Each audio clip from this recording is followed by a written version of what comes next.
Hey, okay, so welcome to the nerdiest of the live streams so far. This is yeah, we're gonna look at some of the we're gonna look at some of the real yeah, it's the real meat of the project. A lot of this code, and we're gonna go over some of the recent. We are rewriting the at least all the core software completely from scratch, and we're gonna talk through a bit. I think why we're doing that, and especially how we're doing that, and some specifics about how some of the parts that we've already done work and why they're a lot better than the old ones, right? Yeah. So the kind of code that we're gonna talk about is it's not any of the let's say the synthesizer code or anything. It's none of the things that are visual or that make sound, but it's all the things that make sure that everything can work. So it's sort of the back end of it. And I think so Tobias will be handling the stream itself and the code, and I will be trying to put things. I'll be trying to pull things down a few abstraction levels, so I can hopefully follow along, and everyone else can as well. I think that's my contribution to this live stream. Yeah, we've a lot of this a lot of a lot of this code is things that we've partially talked over the overall design before I wrote it, but I've written most of this then, and now this is on the other side. So you have, I think you have some idea of the general structure of what's going on, I hope because so. we designed that together, most of it. Yeah. Um, So while we're talking about it, we're gonna try and write some documentation, or at least write some keywords down for the documentation. And to do that, we thought it could be fun to make a HackMD document. So it's just a markdown document everyone can edit collaboratively. So yeah, there's a link. There should be a link in the chat now. So everyone can go in there, and just as we're talking, uh, I will be editing this document, and everyone can just contribute if they want to. yeah. Yeah, so it's just the main notes and important points that we then are gonna clean up and turn into proper documentation at some point. Yeah. So Okay. I will be yeah. I think I'm gonna make a questions um, uh, part in there. Now there's a questions section, so you can write questions in there, because then it's easier. I think it's easier for both of us to see them in there versus in the chat on YouTube. I see the chat as well. So, Okay, so we but should be fine. yeah, Just write it wherever. yeah. Okay. Where do we want to start? Like just a high level overview of the architecture. I think so. Like, what will, what are we actually trying to achieve? What are the requirements for this kind of project? Yeah. Um, okay. So this is the core C++ code, which is what runs the audio and the screen and all of the input handling, the logic. It's the main application, and other than that, there's a lot of just system stuff, and we have the firmware for the MCU and all that, and most of that is just gonna stay as it's been till now. But this runs as as a desktop application, basically, with some very important hardware integration on the Raspberry Pi.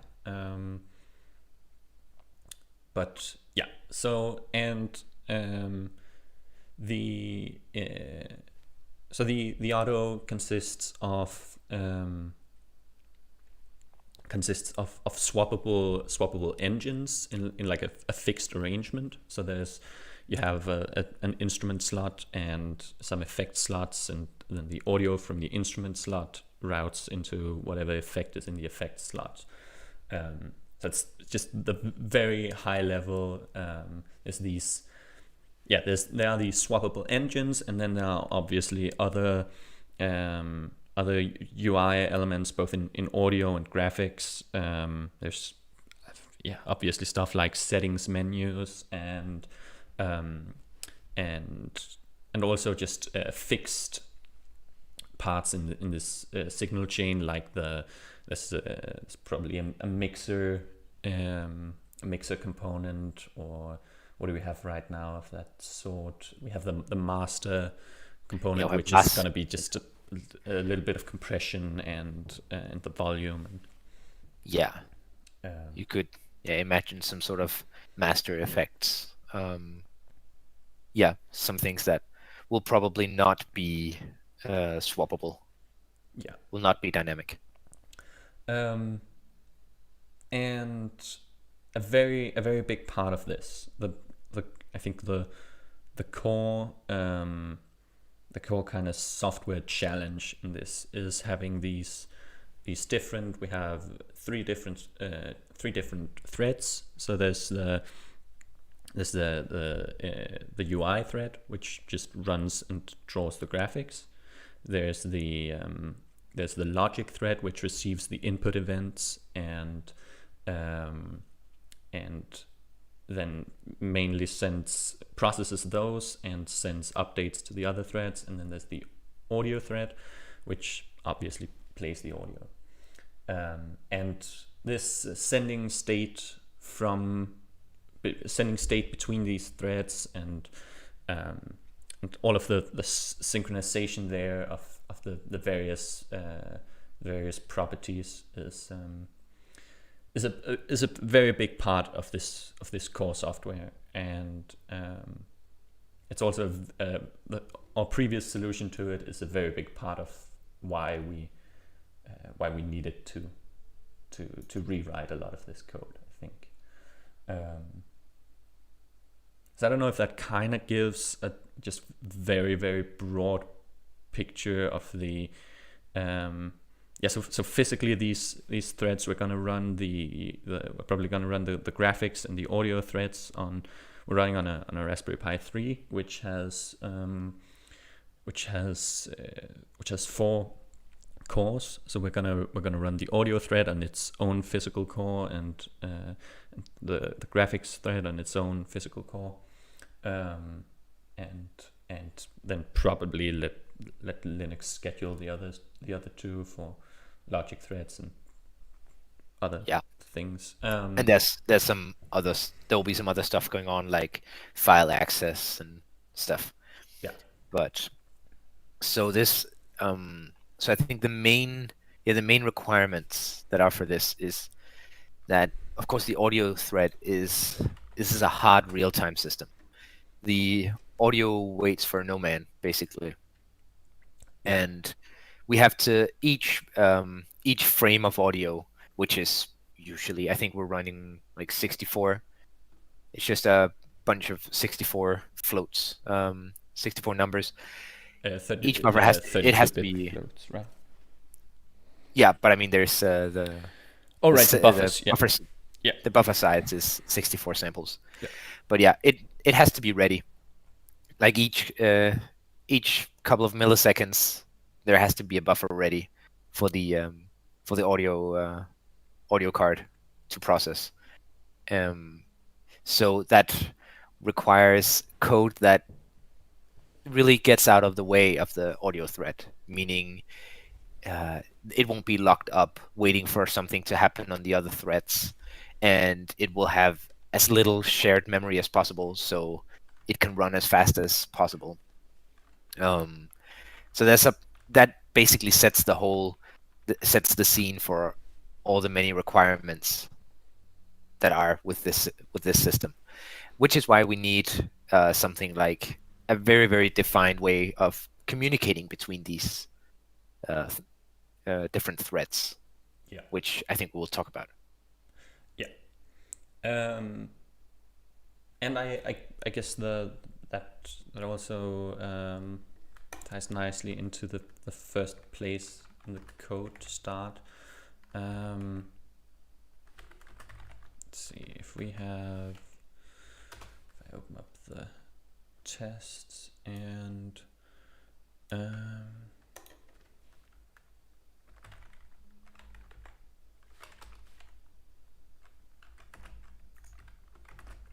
like that. Right. So do we have anything that kind of? I don't think we really have anything that makes it very clear here, but well, so the idea we're working with here is so this is in we have a when we have an engine, it consists of the audio component and the graphics component and the logic component, and most of the time the logic component just receives events and needs to update some state, like you receive an encoder event. The red encoder has been turned 5 clicks up, so you receive that on the logic thread, and you have to update the frequency variable, for example, in some filter effect or something, and then you need to send that new frequency variable to the audio component and the graphics component. So you have these states, these state structures of which, like, here's a very small example of one. It only has a single integer I, but then you'd have like a frequency state like that, and then the idea is that the logic thread is a producer of this state, and it then sends new versions of that state to consumers of that state. So then the graphics and the audio components are consumers of this state type S. I don't know. Maybe it makes sense to kind of sketch up. An engine.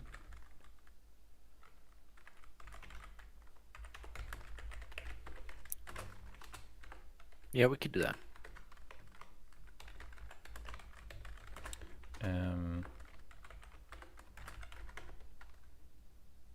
Yeah, if we just go with we have a frequency and a resonance. Let's say it's a filter. Yeah, it's some sort of low pass filter or something. Like that. And that's probably between 0 and 1. It's just something like that. And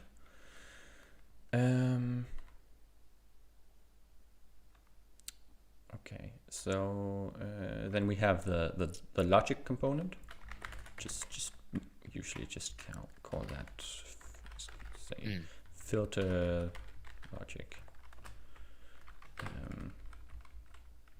And we say that's then a producer of the state, and we have the filter audio, which is a consumer of the state, and we have the filter graphics, filter screen we usually call it, which is also a consumer of the state. Yeah, so this is the normal situation.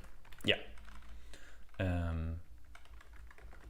So in here we have some, and there's another mechanism for this, but it's also something that we're not really done with yet. But let's just say you then have some function here which handles an encoder, and let's say it just takes an int of how many steps the encoder has returned. Yeah. And then we just let's just implement this for the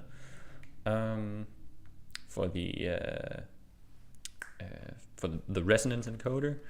You just say, actually I think this might not be implemented in the producer. Okay, well anyway, we're just gonna then produce a new state with some frequency which needs to be the old frequency, which you can get in other ways, and resonance is now something else. Yeah. So obviously here, instead of just sending new instead of just setting these values to something, we'd obviously be modifying the old ones. Oh right, state is not a state because state requires what? Let's see, the error message. Constraints not satisfied for class template producer, because state does not satisfy a state, because state does not satisfy regular, because equality comparable state evaluated to false. That's just because we need a... Yeah. But that's concepts for you. The error messages actually make sense now.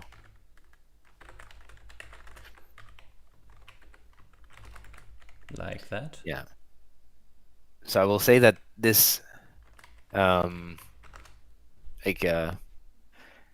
compared to who is, depending on who's listening, this might either seem quite complicated or quite simplistic, depending on who's listening. But this is a lot simpler than what we had before. Yeah. Which is a big reason for making this change. Yeah. And I think maybe the could actually just might be a good idea to just pull up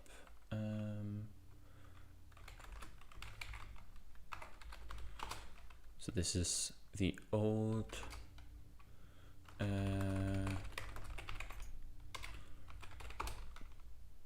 so if we then just look at some engine here, right?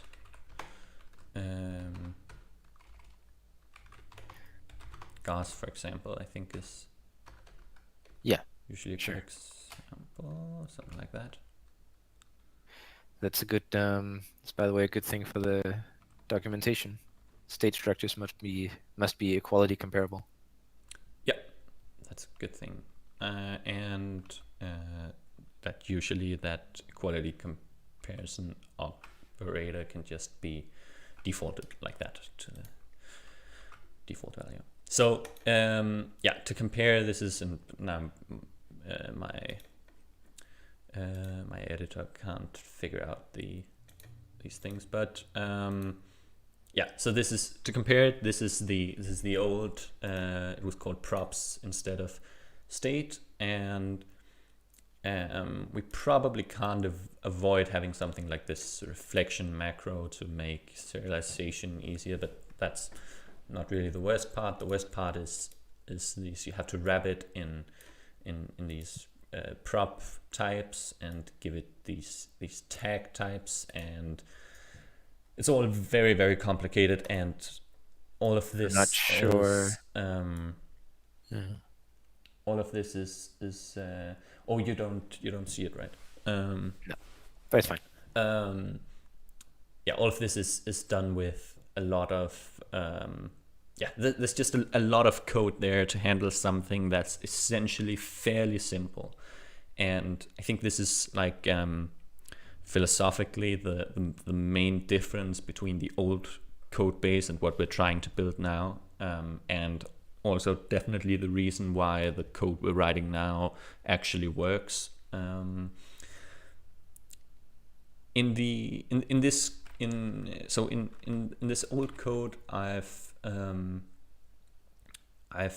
a lot of there's a lot of very over-engineered parts where I've hidden a lot of code behind some fancy wrapper types to give us some amount of benefit, because then the benefit here is that when you here this is the encoder handler I wrote before, and if you look at that, you can see you just say props.model.step, and that steps it by however many, and it's fixed within these limits, so you can't exceed the drive parameter for this. It's like a Hammond organ synth, can't go above 1, and every time you turn the encoder 1 click, it steps by 0.01. Which this is why there's this fancy property type. That's because you can then use these. You can define the limits and the step size, and every time you assign to it, every time you change the property, it automatically sends the update to the other threads. But the issue with that is that it automatically sends the update to the other threads. It's that all of this happens in the background without any, without any. It's just too smart, and it's impossible to troubleshoot. Basically, it's when it works, it's amazing. But the moment something goes wrong, then you have no idea when this is actually sent. For instance, I think the biggest issue there is that a lot of this code, or basically all of this code, was developed just while running on the desktop. And at this point we've gotten the actual hardware working, and we reached a point where we were actually able to run the code on the new hardware, and we've just not been able to get past some very basic bugs hidden somewhere in the core of the system. Like even the code that we've had running on the prototypes for about a year or so has always crashed when it tries to save the state. And I know I've looked into that bug many times, and it's when a lot of this happens in the background and sort of automatically, it becomes very hard to track what's going on. And that makes it very hard to, especially because it's already hard to debug on the Raspberry Pi. We I guess we sort of fell for the trap of having something that works almost, and then thinking, oh, okay, like we can make it work 100% later. Let's just go on to something else. And then you end up with a system which works almost, but that's not what you want. You want something that works from the beginning. You want it to be well tested. Otherwise, I'm not going to plug this into a 1,000 watt speaker.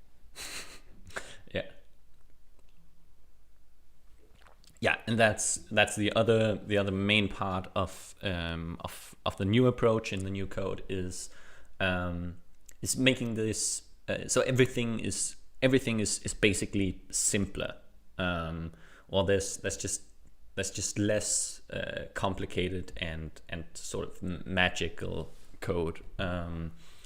and the state variables are just variables, but you have to use another mechanism to make sure they stay within some limits and stuff like that. But those are different things, and you don't need to use them if you don't want to, because why should they be the same? Why should that be the same system handling sending messages between threads and making sure numbers stay within certain limits? Yeah, and that's we've kind of been able to, especially I think with the kind of the perspective of having designed all of this once. Can you adjust your sensitivity? I think you cut out sometimes. Oh, yeah. I'm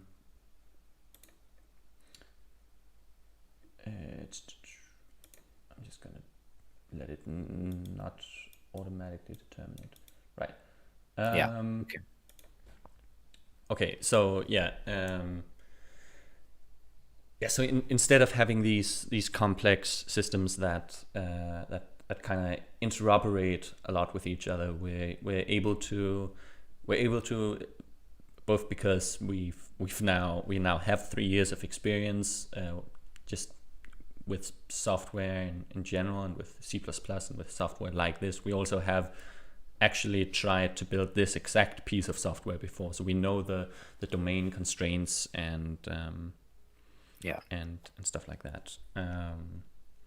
So we're able to just be, I think, smarter in the design process, so we don't have to be so smart in the actual coding process, and especially in the debugging process. Yeah, I totally agree. All right. And also probably one of the most important things is that we're developing this on the actual hardware, or like we every time we've developed anything, basically at the end of each day we run it on the actual hardware and run the tests and make sure everything works on the hardware, which makes that makes all the difference. I think actually a kind of important thing in this is when we first decided to try this, to try rewriting it, and we were a bit worried that this would be that this would delay the project with another half a year or so, and I actually think it's not gonna take that long for us to reach the point where we would have been if we'd continued with the old code, and we're definitely gonna cross it. I think fairly quickly, and I think we can. I think we're gonna have be back to a fully running application with the basic features in a month or so. Yeah, probably a month and a half, maybe. Yeah, it'll be and there'll be some work in, of course, taking all the say the domain specific code, so the synthesizers and the effects. Like, of course, almost all of the DSP, all the actual audio code can just be copy pasted, but there will be, of course, a little bit of work to fit these into the new system. But it shouldn't be too bad. Yeah, they're all, the main algorithms for the graphics and the audio can stay the same. Yeah, exactly. Someone's asking the mandatory question, which ID this is, and I'm not gonna go on my usual very long rant,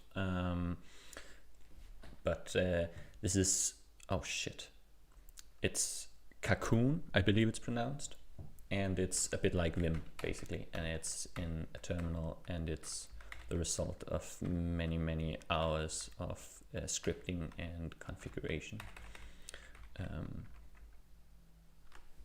So that's that.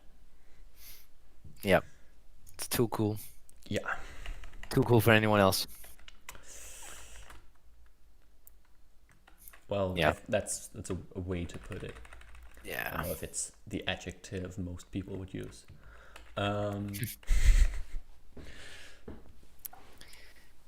Well, I think, should we continue with the Let's maybe what was this just part? continue with with kind of the. Do we want to continue with just the overall kind of architecture of the software? Go through the services Yeah. um, if anyone's if you have any questions or anything you want us to talk about, this is, as it might be evident, this is very loose, and yeah. So feel free to ask any questions. Yeah, of course. So this system is kind of the core, and it was the first part that we developed because this was kind of the testing ground for what could we do if we started over now and sat down a whole day with some paper and a pen and discussed the design and actually made an effort to make it simple and all of these things that we've talked about. But then after that, I've continued to I think some of the other very important part, which is just which weirdly enough I think is also one of the hardest parts, because it's or that's weird because it's one of the least kind of specialized parts. So the code consists of the system consists of obviously these small engines and stuff like that, but there are some services which run different things. There's the audio service which just talks to the audio interface and all of that. There's a graphics service which does the same for the UI, and there's a controller service which talks to the buttons and the LEDs, and also there are like there's going to be a configuration service, so you can always access the configuration variables. Yeah, something maybe very maybe something like the clock service is a good picture to have in your mind. So of course we have things that are dependent on some sort of tempo. So we need some part of the code that's not one of these swappable engines that defines what the current tempo is. So it might be 120, 110 BPM. And the And tempo there might be some. Sorry. Yeah, the tempo is one part of it, but the other part is actually an absolute position. So when you start the sequencer, you're going to want the arpeggiator to be synchronized to that. And yeah, exactly. Are we starting and stopping? Like in the same way that MIDI messages have clock start and clock start and clock stop. That sort of thing. So we want that to originate from some central part of the system, which will be the clock service. So that's an example of something that, yeah, it's a service because it provides a service to the rest of the system. Yeah, and it's kind of a global. It's a part of the global state, which a lot of like kind of arbitrary points around the application, which do not have the full lifetime. Like, so just the delay engine, for example, is just one effect that depends on this information, and others don't. And so it lives through the whole lifetime of the application, and it's somehow globally accessible. So in the new code, the most basic one is this runtime service, which just tells other services in other parts of the system whether they should keep running, right? So while it's initializing all the services and setting everything up, it's in the initializing stage, and then while the system is running, it's in the running stage, and when something tells it to stop, so usually like just pressing the power button or something like that. It tells all the various other parts, so like the graphics, service closes down. It probably displays some shutting down thing on the screen and waits for everything else to be shut down, and the audio manager turns off, and all of that.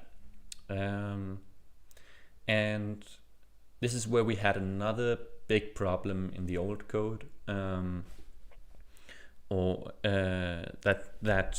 because these were just globally accessible objects, anyone could basically call any function on any service at any time, which becomes an issue when you have functions that need to be run at only on certain threads. For example, if you change the tempo from the logic thread while the audio thread is using it, you can like get a harsh click or something, and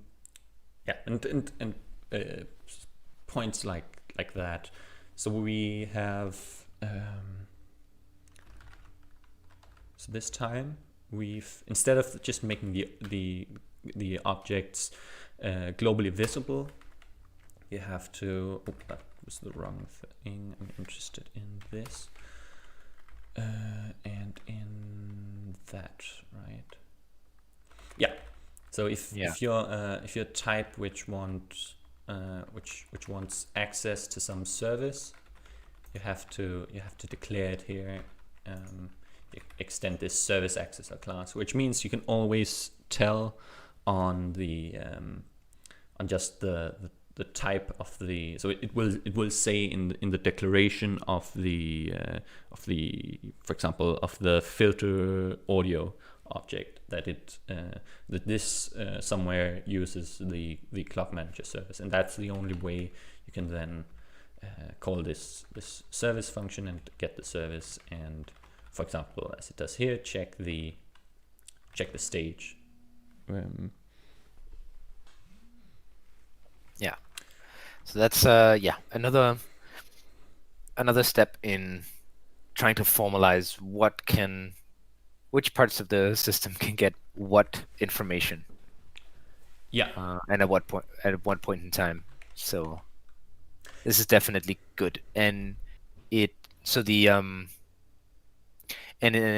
cool thing is that it allows us also to not necessarily start all the services when starting OTTO. So it's really good for testing. Yeah. For instance.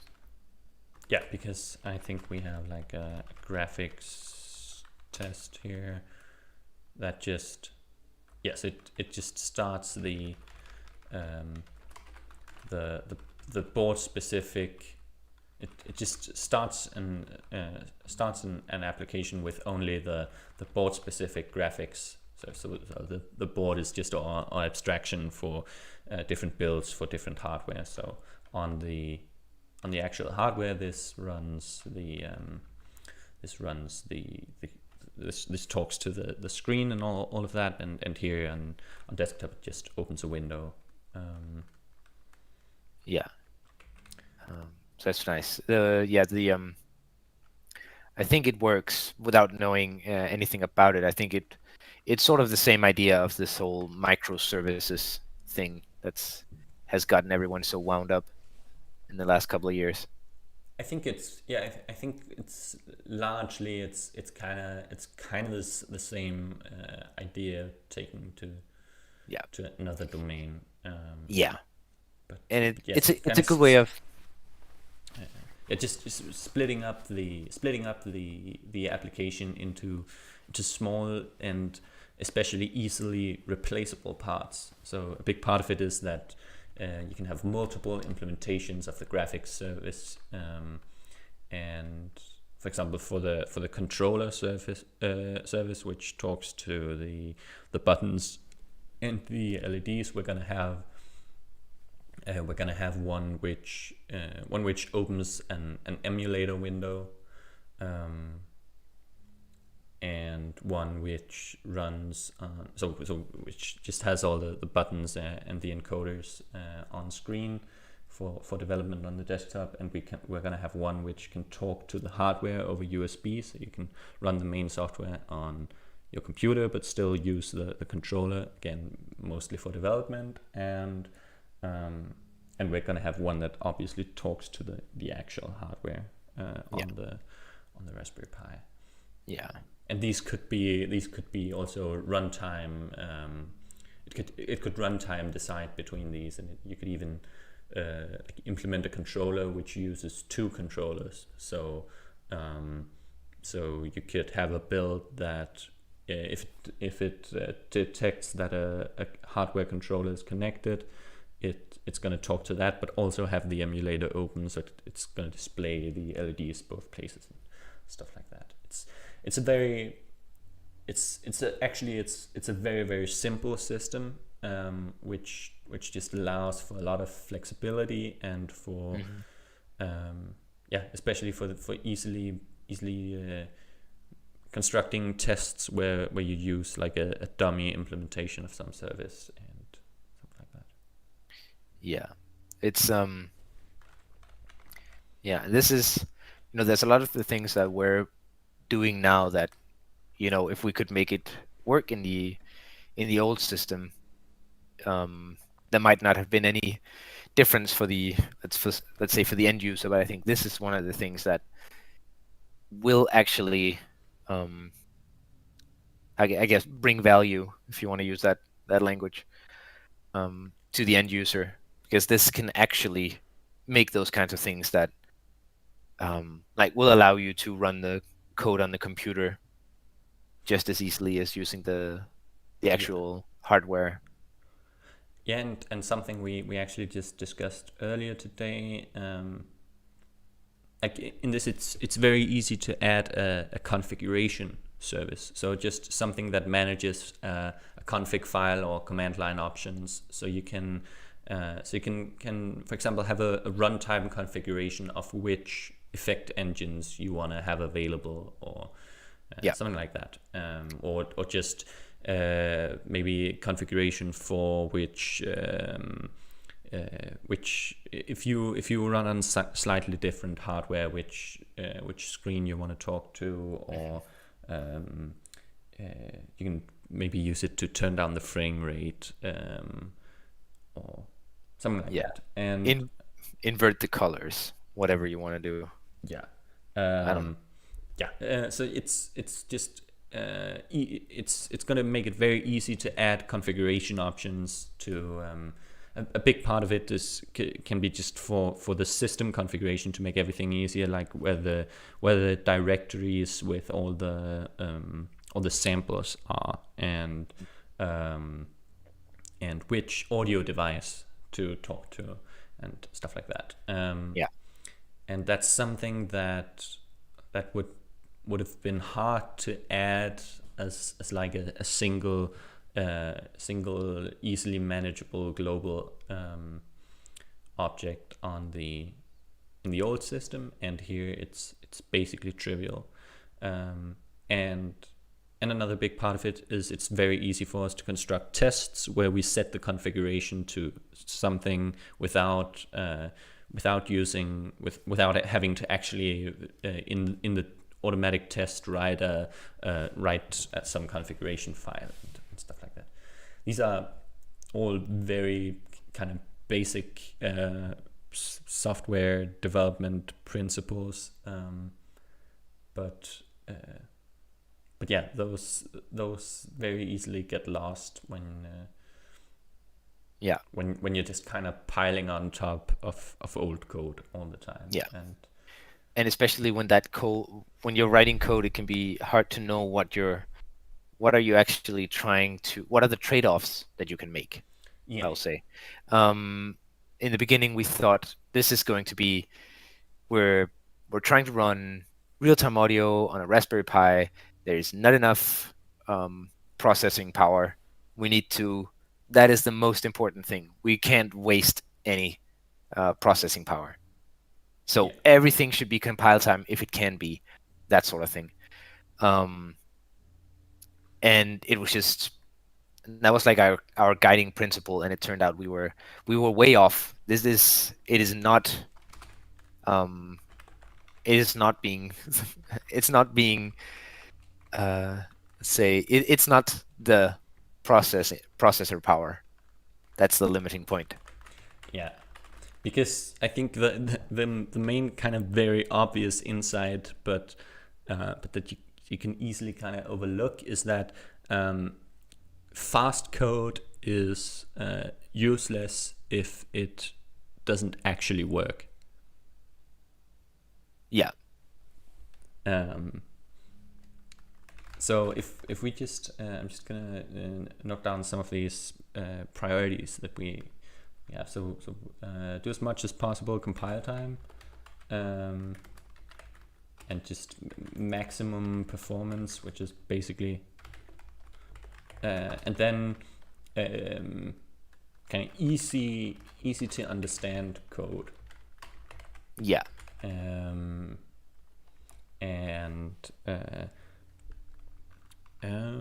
I guess reliably working code. And I think we didn't realize kind of how hard that last point is. Mm-hmm. And especially because, again, this is a hardware product that sends audio out massive speakers, and that people might use in live settings, and also just in general, if we in any way wanna sell this, it has to be near completely reliable. There can't be any crashes that happen in 1 out of 1,000 instances, and stuff like that. And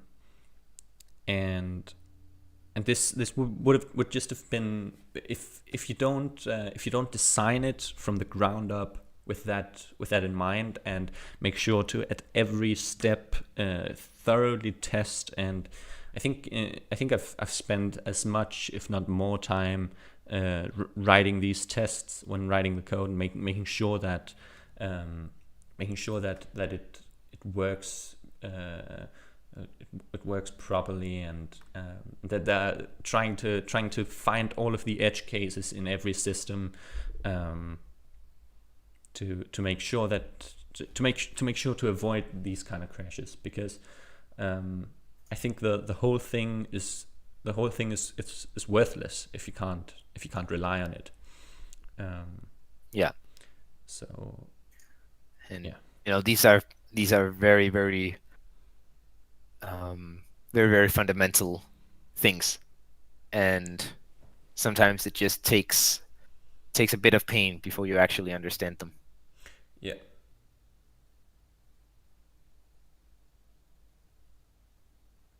So yeah, I guess, yeah, what should we talk about now? That's a good question. Yeah.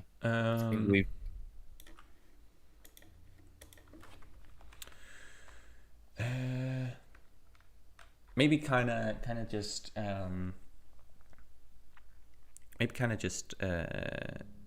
like our plans going forward. I think so. What's next? Where is it? Yeah, where's it going?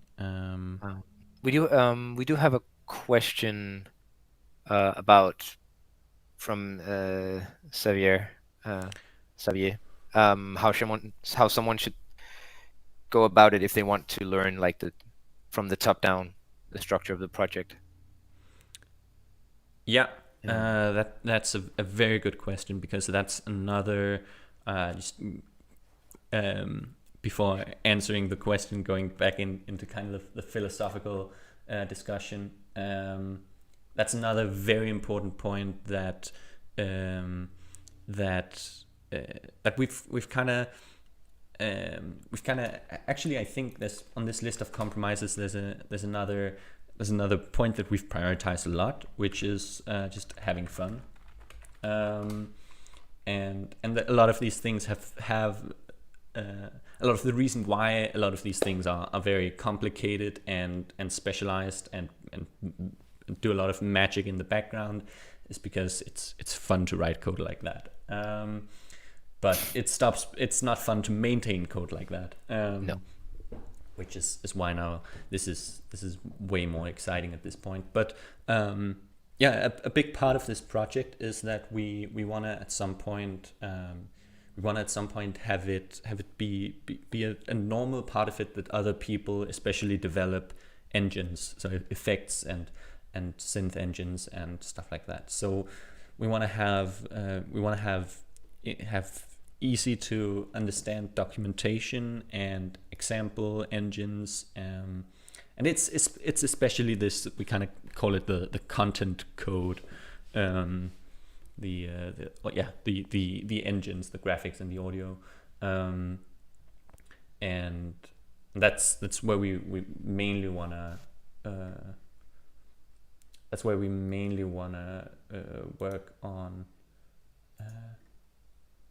Let me just see. I think I fell out of Discord. Yeah, I'm just coming back now. Oh, right. Sorry, I was. Yeah, a little bit of technical difficulties. I think I gotta quit my Discord real quick.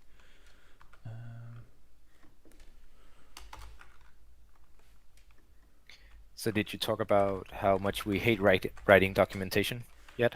Nope. I did not. But I have talked to great lengths about how important we think it is. Because yeah, that's we want to have documentation that's. I forgot I just killed Discord. That's why you can't hear me. Awkward. Now apparently I can't start it again. Why is that? Discord. Okay. There we go. Do you hear me again?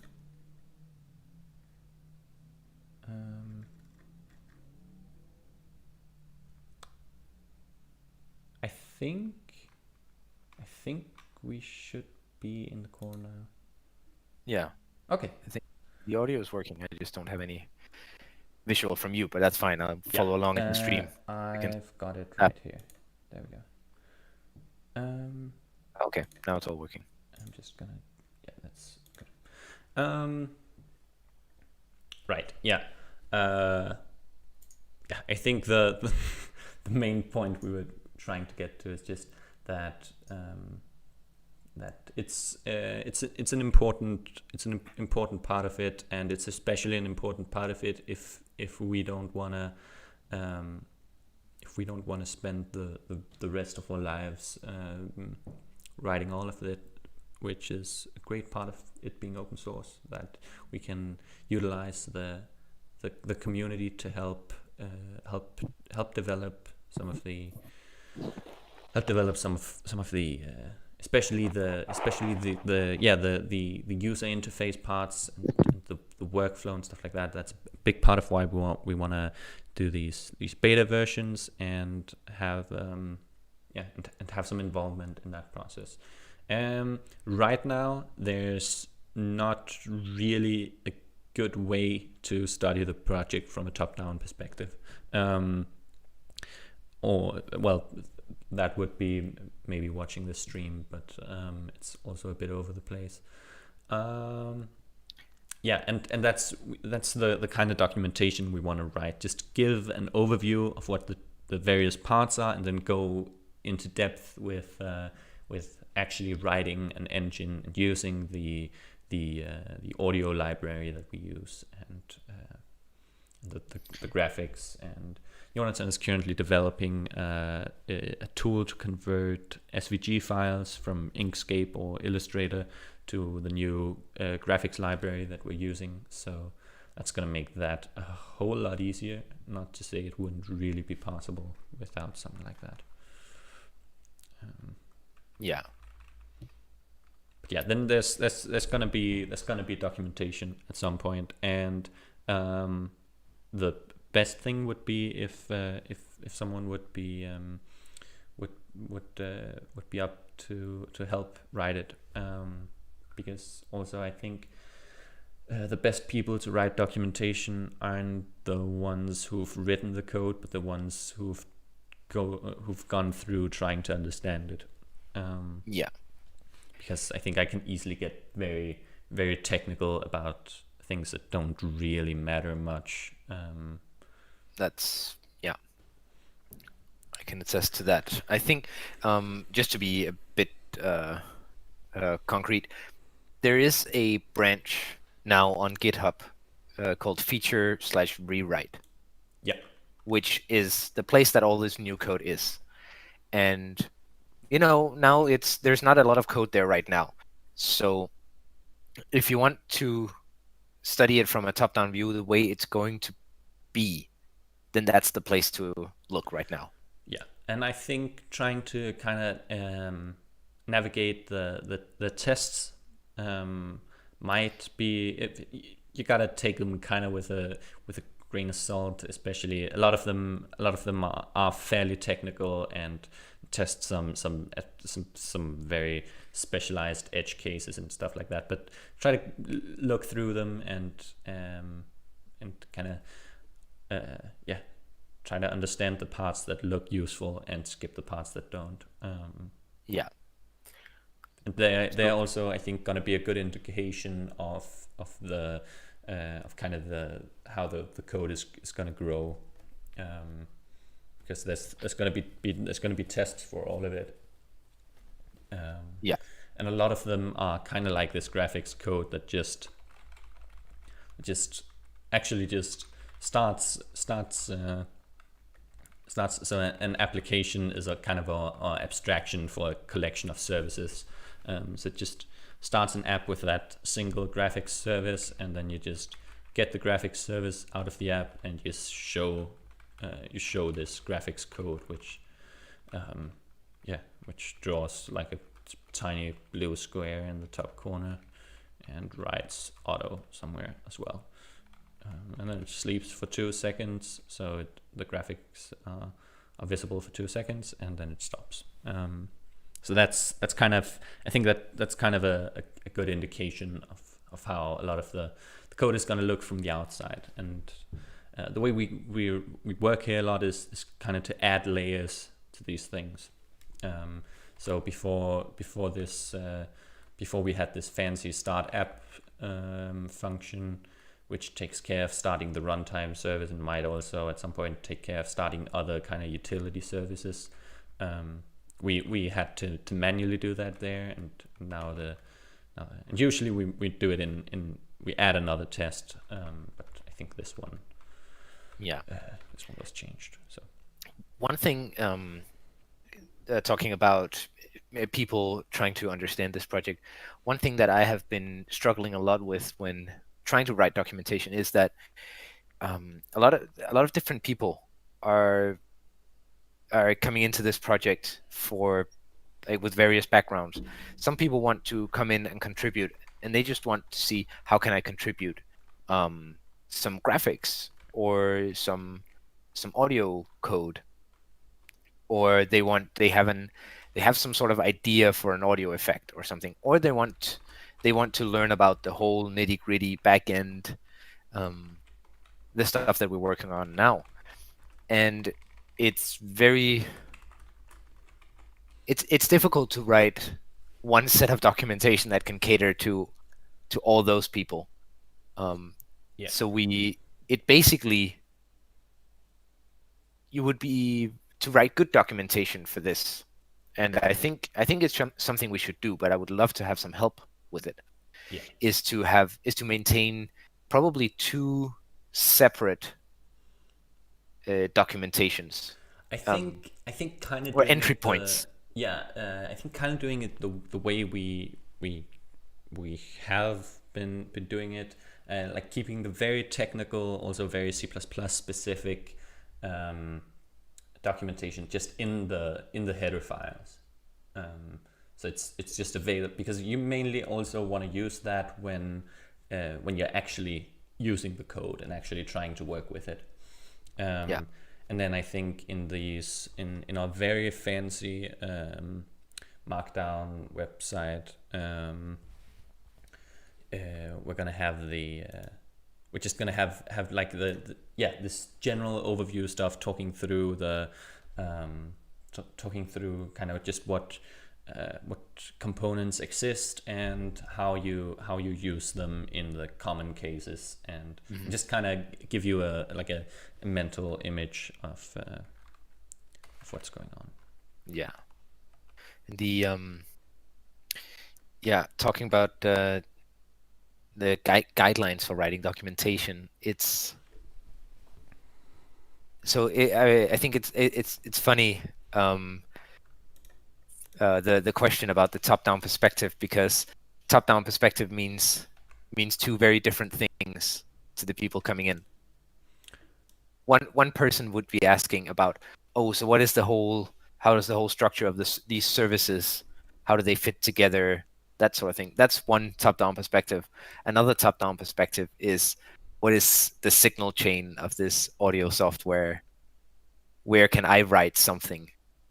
Yeah. And I think that's just like the way we've been. So this is once again, you can't see it. That's just the documentation side we currently have. And I think just trying to keep it so this is the documentation for the old inter-thread communication system, which is, I think this is fairly technical, but it's still kind of tutorial-y to some extent. It's not like a documentation of every single function. And then I think the way to kind of have the first layer is to just have a tutorial for writing an engine. So which just goes through, this is how you set up a simple effect engine, and then at some point it reaches so you want to access the clock manager. Well, the clock manager is a service and a link to where you can read more about how the services are done, but you use it like this and extend service accessor and stuff like that. I think doing documentation like that is how I at least usually really like it, to be able to just go through it in this kind of just copy pasting example code until you get something working, and then modifying it, but also being able to then scroll to some point and say, okay, I needed access to that service, click this service link and read more about what services are, because now you need access to some other service or whatever. Kind of have that as an entry point, but also have like just have just a software architecture entry point, which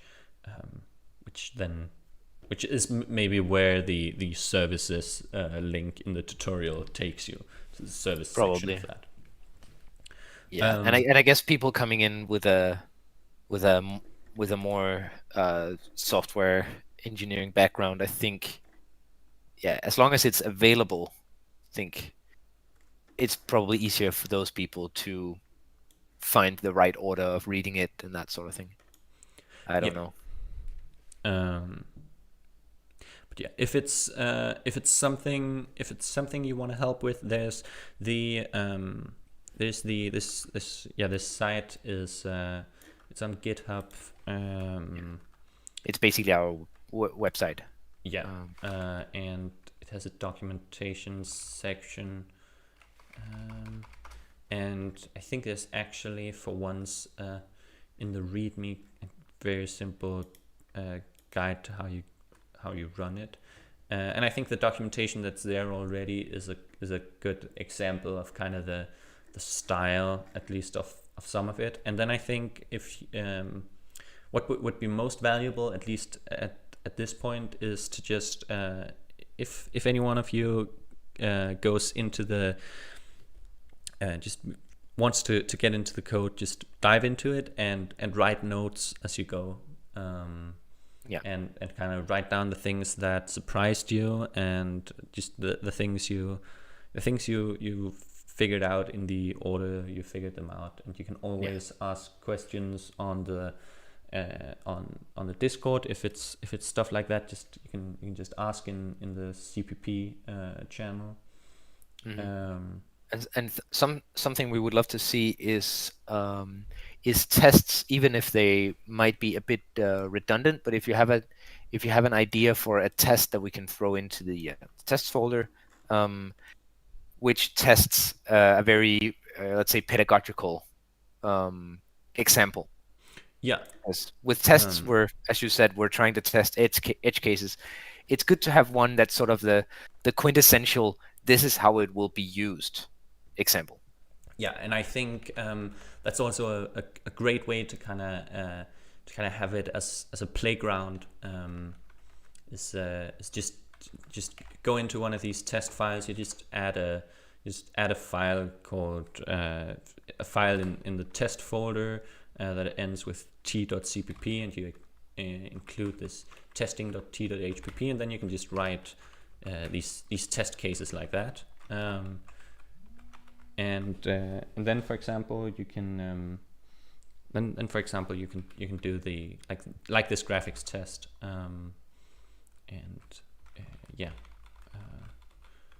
also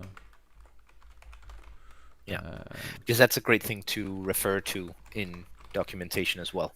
Yeah, and I think good tests can be as good, if not even better, than good documentation.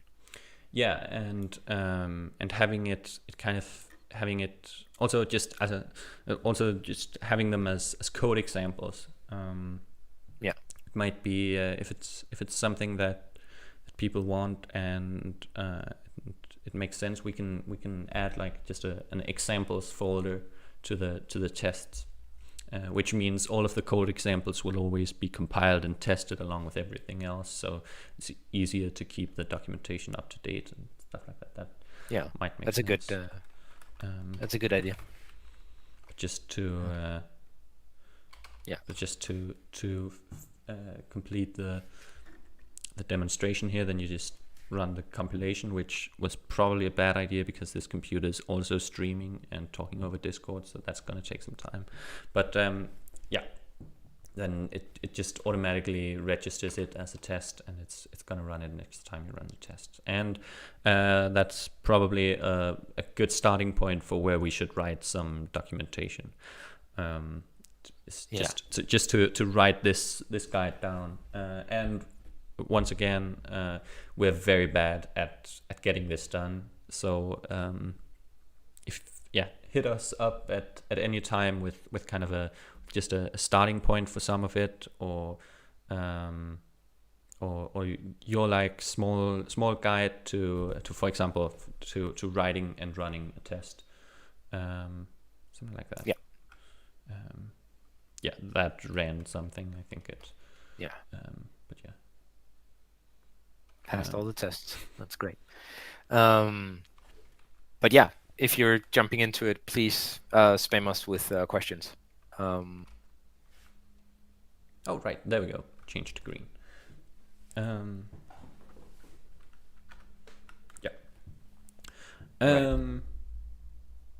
So I guess we had a question earlier. Yeah. So Strudelkopf. It's a great German name. Asked. Very strong. Yeah. It's among the top 5 strong German names, along with OTTO, obviously. Asked if it's possible to develop for the OTTO even without owning a beta unit, and the answer is definitely yes, because that's how we work most of the time. While we do want to do daily tests on the hardware and do a lot of the development with on the hardware, so far we've been able to make it have development versions of all of these services to run on the desktop, which is extremely useful. So that's that's definitely something we're gonna keep going. So you can always work with that and run the emulator. I think actually there's probably a build of it here, but I shouldn't run it because it's gonna hijack the audio. But yeah, there's an emulator you can run which just has all the buttons and encoders in a window. And I would really suggest that if you want to do any serious development to either buy or build some version of the hardware when that's out at some point, because we also want to get better at doing it and developing with that hardware in mind, and kind of experimenting with the engines and the effects we write on the actual hardware and in combination with everything else, and how do they work with the encoders. Are the just things like, are the parameters scaled to reasonably, and do the graphics work on the small screen, and all of that, which just so you can definitely start developing on without the hardware, which is still for a while the only option for most people. Actually, it's also currently the only option for us while we do run some tests on the hardware and stuff, like the actual the old version of the software, which actually can communicate with controller and all of that, doesn't work on the new hardware yet, and barely worked on the old hardware. And but it will all be there soon. Yeah, and yeah, there's not it's not really possible to. A lot of the code is obviously doesn't exist right now in this new version, and a lot of it is just gonna change as we go. So now is maybe in some ways a very good time to join, and in some ways a bad time to join. There's not that much code right now, which means it's a lot easier to understand all the code.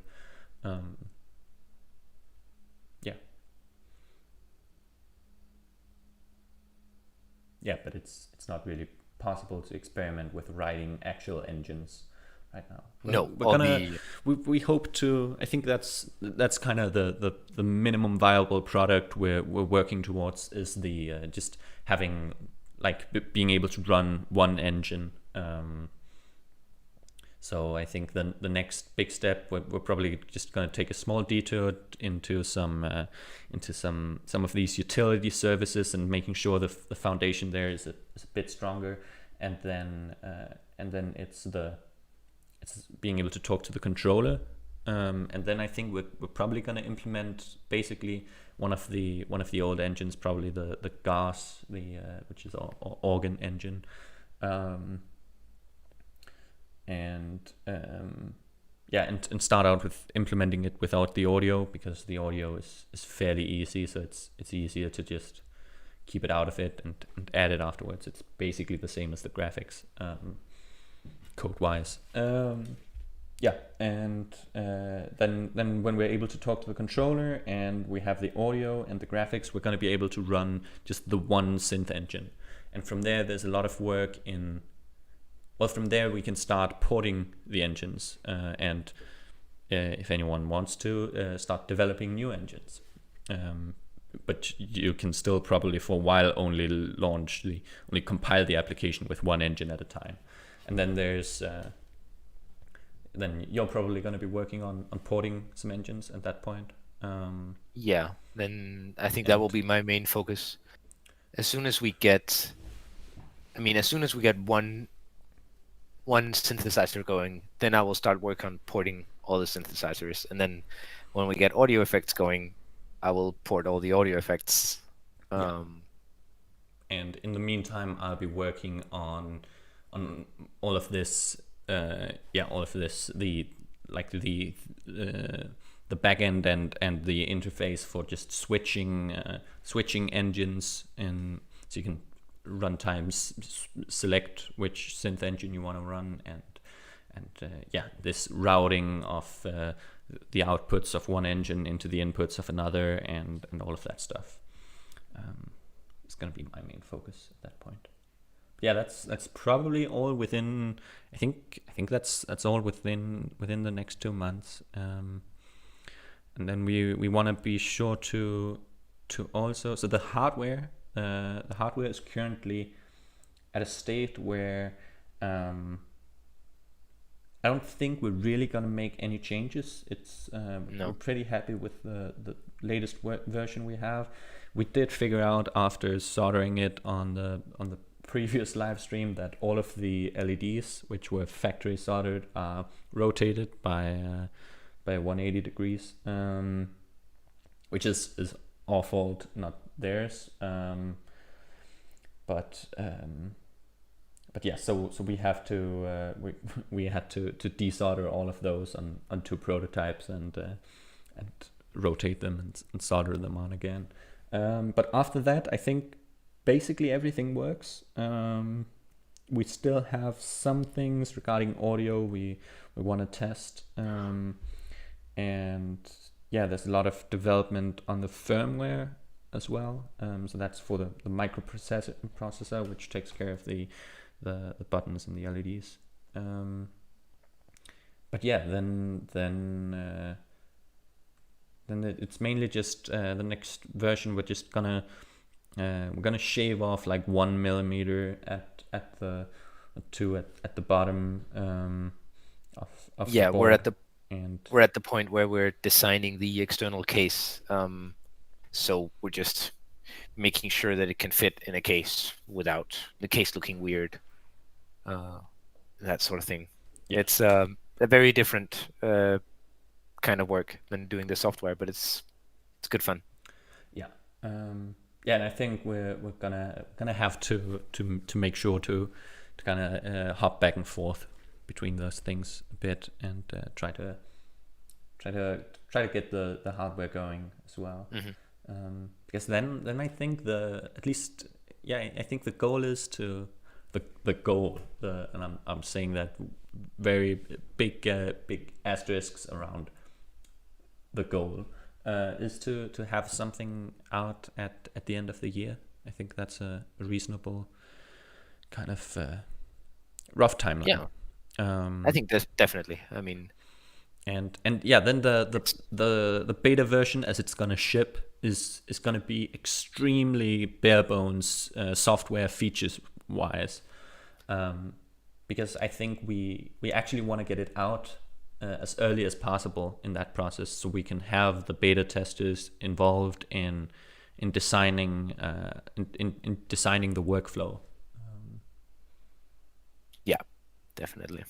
Especially for things like the sequencer and the sampler, which are parts that we haven't really worked on, don't have a clear kind of design vision for. We have some ideas, but yeah, I think it would be cool to be able to try some of those out. Like we're planning to have a weekly weekly development release schedule where you get a new image, a new beta build you can flash on your hardware, and then we can maybe try out different models for these things, and yeah, that's where all the fun starts. Yeah, but it's a lot more fun to do that when we actually have a base, a core platform that works, and that we don't every time we're doing anything just mildly interesting, the whole thing falls apart, and we realize that we had a lot of things that just worked on accident basically, and intermittent crashes and all of that. This is gonna be I think I'm a lot more confident in this code at least than the old stuff, and yeah, that's gonna make development so much faster for the actual features Yeah, for sure. and the This is framework going. just works. Yeah, and we know everything it has to do basically. So it's just writing the kind of discussions we're having are quite minor. I think we're very much aware of what the requirements are. Yeah.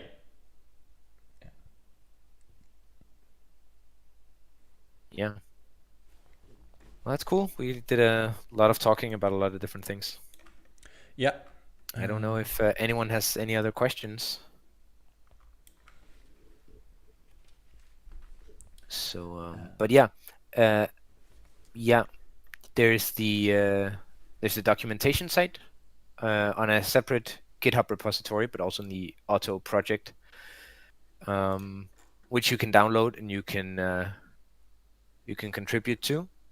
And if you want to check out the code that it's the way it's being written now, you check out the feature/rewrite branch on the main repository. Yeah. And it should install all its own dependencies and manage all of that. If you just I think other than that, I don't think there's a guide somewhere for building it. I don't actually remember where it is. I thought it was on the. No, it's on it's still on the wiki, I think. Oh, I think I just deleted it because it was out of date and never got to replace it. Because I think that I removed the whole wiki because it was information that was 2 years old. Oh, okay, yeah. Makes sense. We'll But yeah, definitely anyone. We'd appreciate help with the documentation and just writing short, like when you get something working, write a short guide for it. And we're gonna try to then compile those into an actual documentation site and useful tutorials and stuff like that, because that's something we really want to build.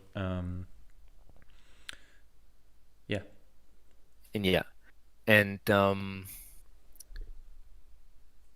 I don't know if this is too early, but also if a lot of people come with like I don't know if feature requests is the right word. It's still a bit less formal than that, but having some sort of document about how to approach like ideas for OTTO is a good thing that I know other projects have some sort of template for feature requests. Yeah, and that's also definitely something I think at this point the main that's definitely not what I wanted to do. I think at this point the main thing there is if you have an idea for a synth or effect engine or something like that, you'd like to see. If you're able to do a nice write up about it and some graphics and descriptions about what you're visualizing, that's way more useful both to us and also just as something to have available for. So on GitHub there are these issues, and some of them are very technical and very out of date, because we've started using something else for just the internal smaller technical changes. But yeah, I think there's right. I always use this as an example of just. I think this is something that if we have a tutorial available for how to write engines, and then there are people who are able to set up to describe ideas like this. It's very easy for programmers who want to get involved to pick up one of these issues and try to implement this engine. And I think I think this is a great example of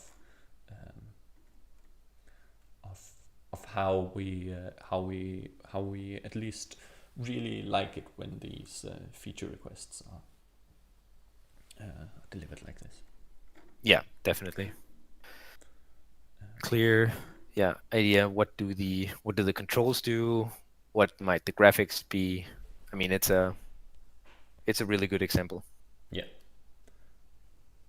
Yeah, and it's also just over a year old, so clearly something comes out of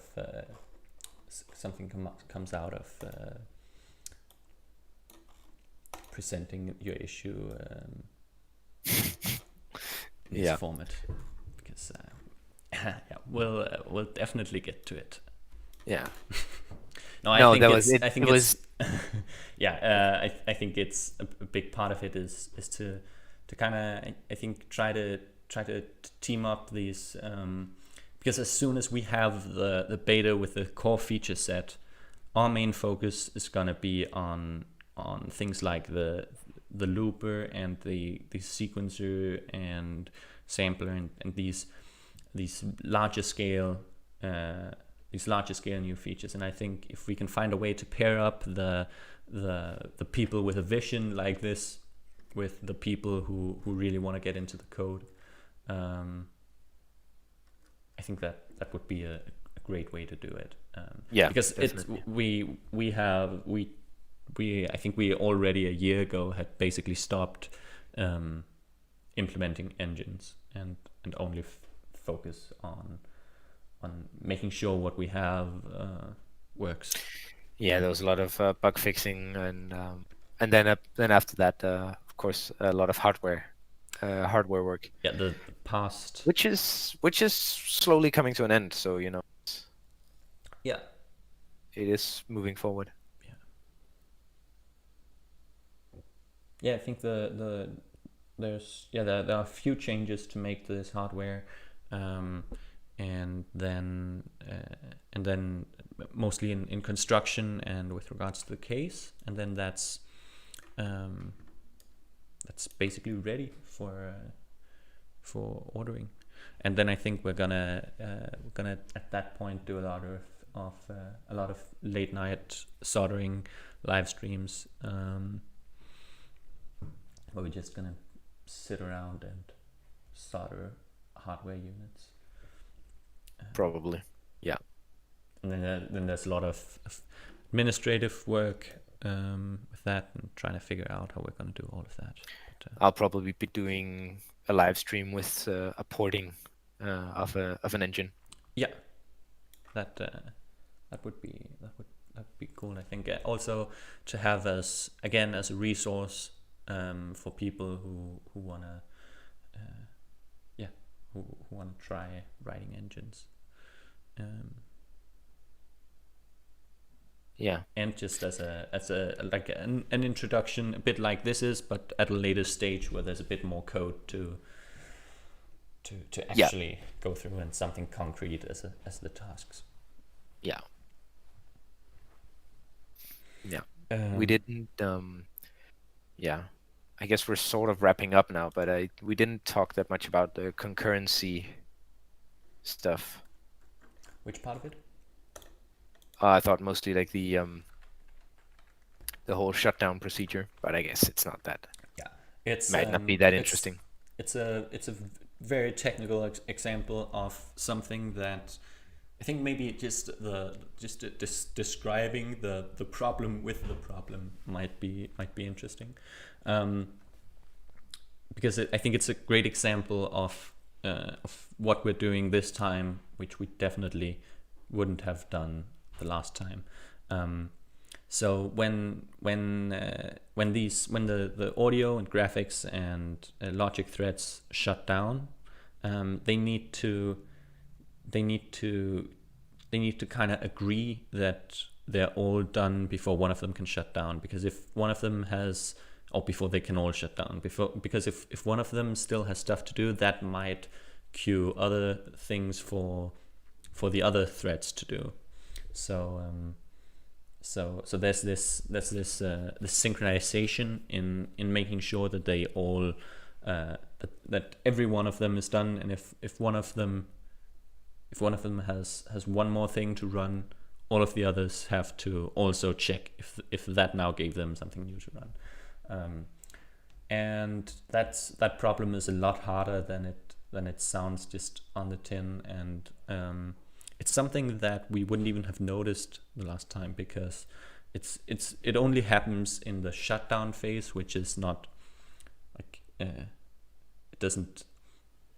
doesn't seem like that big of a deal when you get a crash during your shutdown, but it's very important because that's where you save the data and everything like that. Yeah. And it's actually, we didn't have I don't think we had that specific bug in the old system, but we did have something like that, which was a very hard to locate issue in the shutdown procedure, which just meant that the state file, that it saves a state file with all the which screen you were on, where every encoder was set to, and all of that. And that sometimes failed and just spat out some garbage or started writing in the middle of the file. And, basically meaning that the next time you would try to start your OTTO, the application would just crash. Yeah, also because we didn't have reasonable handling of of failure to pass the state file. But True. Yeah, even best case, that would mean that you just started up in basically with basically the factory settings the next time. So that's obviously obviously a thing that should have been dealt with, but when your system has been over-engineered to a point where you can't really picture what is actually causing jobs to fire on other threads. Maybe I'm exaggerating it a bit. Actually, but very accurate. But yeah, then finding these bugs can be there's no telling how long it will take. Yeah, and because we are this time like going very one component at a time, making sure it's testable on its own and integrated with just a few other components, and then thinking about the edge cases of each one, we have this time just made a test which does this, which starts, just boots up 10 threads which go crazy queuing functions for each other during shutdown, and then run that 10,000 times and see it fail after 2,000 times. And that meant that because we actually had the test to be able to do it fairly reliably, because if it doesn't fail in those 10,000 times, we probably did it right. But that took like a whole day to figure out to actually write the correct solution. And if we hadn't had that testing procedure and been able to run it this fast also, I would have stopped way earlier and just said, oh yeah, that's probably okay. And then once every 100th or 1000th time someone shuts down an OTTO, it just crashes in the middle of something and corrupts a file. And there's, especially when that doesn't happen in our hands, but in the hands of a user, that's not something we're gonna find. So I think that's probably the very best example of how this is an advantage for the users as well. So we got a question: why are we not using free RTOS? There are a lot of things I think that we could be using. A big part of it is that we started developing this before we had any hardware, and just developing it on on Linux on the desktop. We use a very slim custom Linux distro with a real-time kernel, and I think while I would maybe have, which is funny since we've just to some extent started from scratch, but I would have maybe considered using something like FreeRTOS or yeah, something else more bare metal than that. For another project, there are a lot of things here that are very useful by having a real Linux system. For example, we use OpenGL to render the graphics, which maybe we didn't need to do, and maybe, I don't think so, but maybe there's even an implementation of some of that can use the GPU on the Raspberry Pi from bare metal or something like that. But yeah, it's that would have been a way to do it, and to some extent I think it would have been a better way to do it, but this gives a lot of other advantages. Also, just this is a project developed by two people, of which mainly by two people, of which I am a student and you have a full-time job.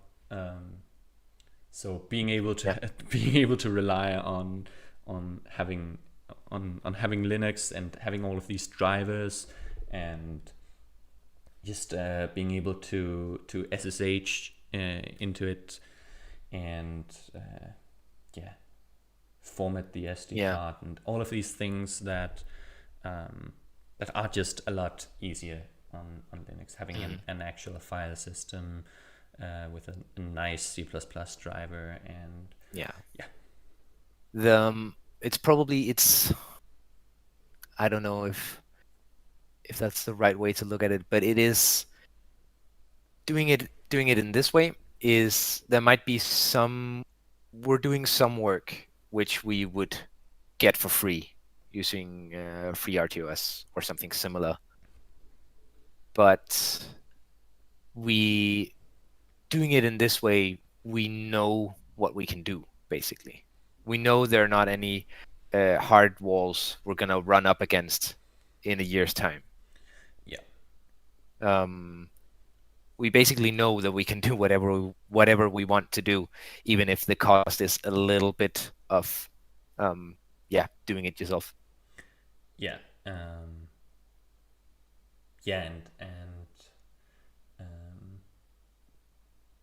And also just we didn't really know that was an option when we started.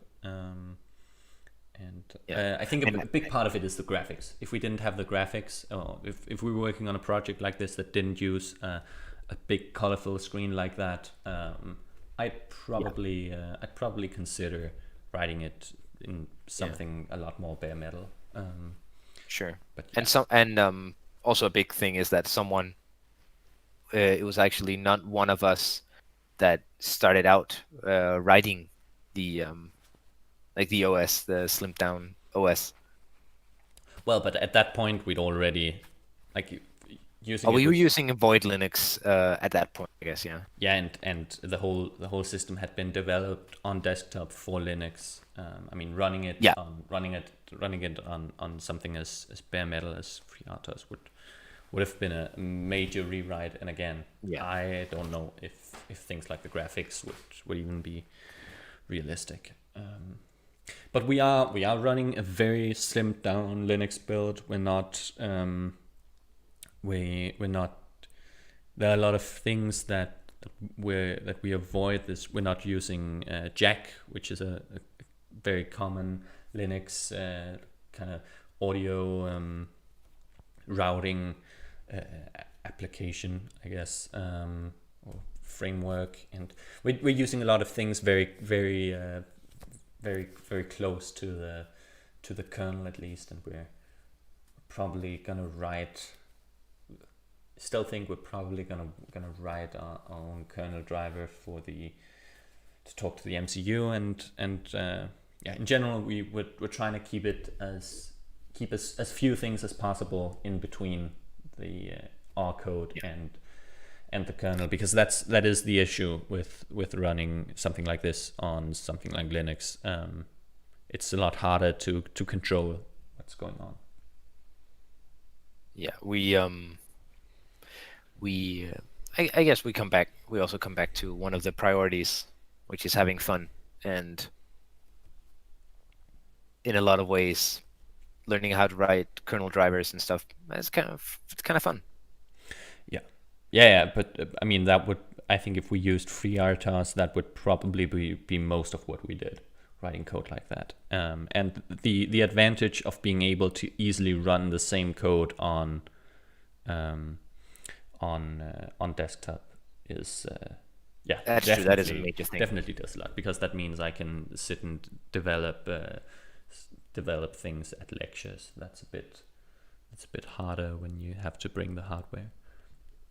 Yeah. Though I think I have actually done that once.